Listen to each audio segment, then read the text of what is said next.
Welcome to Yankee Stadium, where the Yankees have taken the opener of the Subway Series 9-1 over the Mets. I'm Mark Hale alongside Dan Martin here, as we'll recap the game for you and look ahead to game number 2. And Dan, a lot of this game was about Kuroda, who basically the attention was on Johan, and it wasn't even close who outpitched who tonight. What'd you like out of Kuroda tonight? You've seen a bunch of his starts this year. Well, I liked everything about his start. As Russell Martin said, it was the best stuff he'd had all year. I don't think there's any arguing that. He's had a couple of really good starts where he's gotten deep into the game and kept the Angels off the board in the home opener. But I mean, tonight he had everything going. Martin liked his split. The split finger was the best he's seen all year. So he had all his pitches going, and until he got hit with the line drive in the 7th inning, it was almost a perfect night for Kuroda. Great command of his slider and his curveball. His fastball was really effective. Got a lot of jam shot ground balls. Moved his fastball in and out, up and down. He pitched. What were you starting to think? We saw Kuroda tonight facing Johan Santana, who threw the no-hitter the last time. Kuroda tonight threw 5 2/3 innings. There's no hits on the board. There's got to be some kind of feeling like, what's going on here? Is he going to do what Johan did a week ago? Yeah, I mean, when he has that kind of stuff, the Mets are struggling offensively. It can't help but pop into your head. I'm sure it popped into the Mets' heads. The Yankees talked about how well they thought he was pitching. Swisher thought he had no-hit kind of stuff, working very quickly, just very confident in all his pitches. So, the thought was there. Not as good of a start, obviously, for Johan Santana. There was some going to be concern or curiosity, I should say, since he was coming off the 134-pitch no-hitter, career high in pitches. Santana gives up 4 home runs tonight, 3 in a row from the Yankees in the 3rd inning there as they go Cano, Swisher, and Andrew Jones. Santana afterwards did say, he felt fine and that it was just, he didn't have a great feel for some of his pitches. Terry Collins said, he basically said, this one's on me. He's rusty. Command of his stuff was not as sharp as it's been the last 3 or 4 or 5 starts.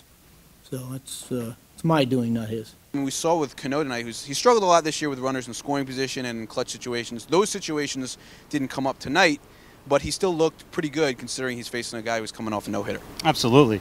You can't look better than Cano looked tonight. 2 home runs, both just lasers into right field. That's the guy you want to go and be aggressive because you don't want to get behind the count because he got some great pitches and, his change against left is very effective. What Nick Swisher said was that he had a home run as well off of Santana, that they jumped on his slider a little bit. Normally Johan is a changeup driven pitcher, right? But for whatever reason he went more with the slider. The Yankees saw that and jumped on it a few times, obviously hitting 3 home runs in a row. I think 2 of them were on a slider, 1 was on a changeup. So whether Santana was affected by the 134 pitches or not, that's up for him to know for sure.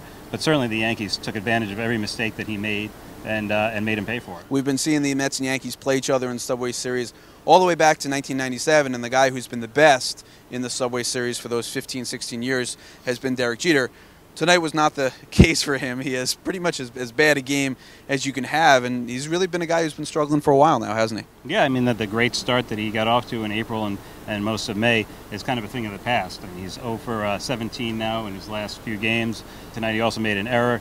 He admitted before the game that he's not comfortable at the plate. He was taking some extra batting practice with Kevin Long before the game. As he pointed out, it's a long season. He's still hitting about .314, which I think anyone would sign up for at the beginning of the year.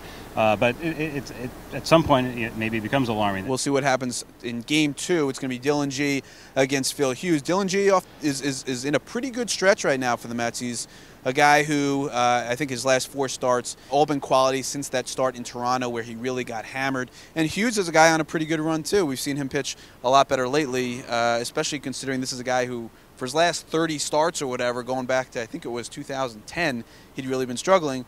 Phil Hughes now, different story. Yeah, been very solid for about 5 or 6 starts.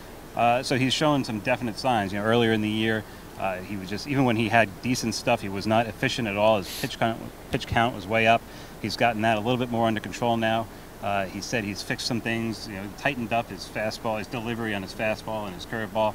Maybe he is showing signs that maybe he won't be a 1 or 2 starter, but certainly a number 3 starter where the Yankees can rely on him a little bit more than they've been able to in the past couple of years. Hughes and G will be going in Game 2. Game 3, The finale of the series will be Andy Pettitte and Jonathan Neese. The Yankees take the opener here 9-1, a romp as they crush Johan Santana, and Hiroki Kuroda pitches a gem. For Dan, I'm Mark. Thanks for watching. We'll have a recap after Game 2 as well.